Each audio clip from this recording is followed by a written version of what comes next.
In this video, I'll look at some common polygon modeling tools I use in Maya. We'll start out with some simple objects, like boulders. In most landscapes, we need some rocks to complement the terrain and trees we're dealing with, so being able to model them quickly is a good skill.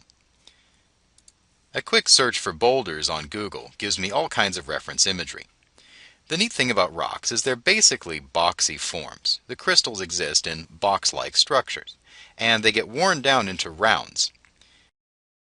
Here's a good example. This is a series of gently rounded boxes, simple polygon lines, and a good texture. In Maya, one of the first things I do is slim down the UI.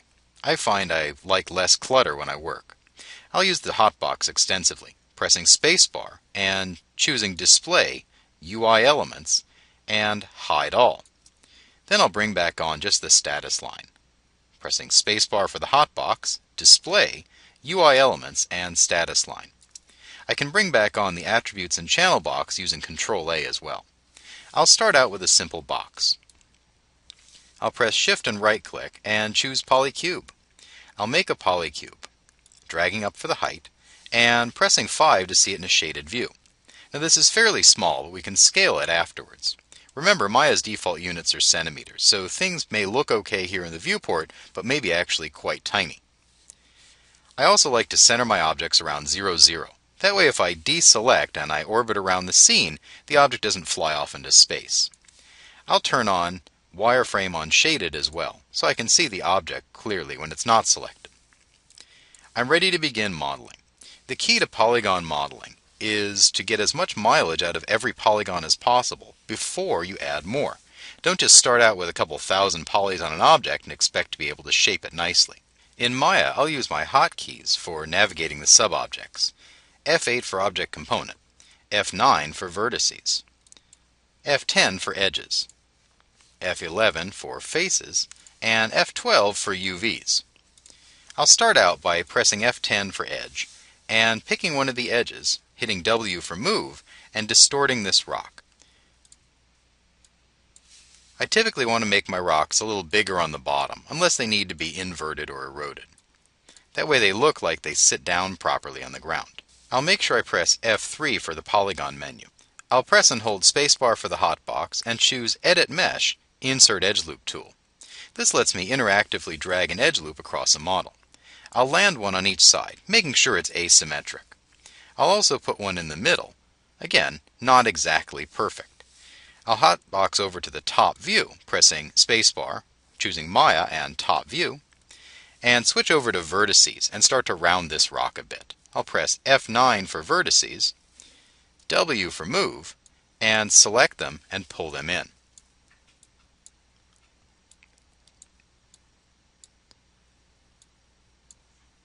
When you're modeling, you want to have a good simple structure first, before you get more complex and add detail.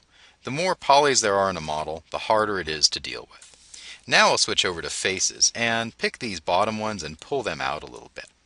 I'm ready to add additional detail in my rock. I may want to extrude out a face to give it a little extra contour. I'll pick this top one and Shift and right click. There's additional tools available on the marking menus and they are context sensitive. Now I'm going to choose Extrude Face and I'll pull this one up. The Extrude tool in Maya is probably one of the best tools out there.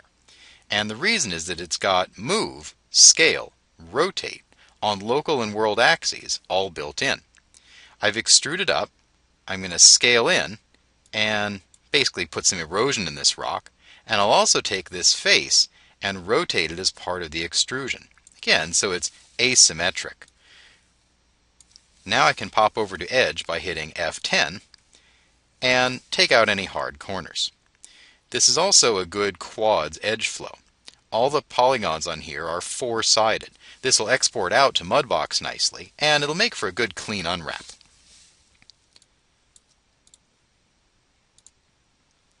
I'll tug one more edge down for a little more erosion, and I'm definitely getting a very boulder-like appearance. Occasionally I'll switch to vertices and take out any sharp corners.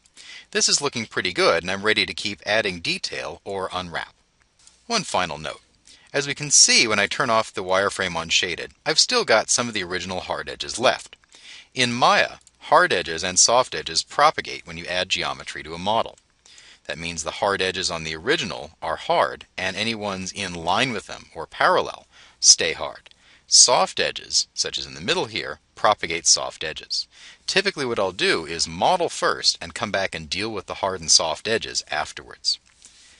I'll pick my whole model and shift and right click and choose Soften Harden Edge and harden up all the edges. Now it's all faceted. Then I can come back by edge or by face and start softening.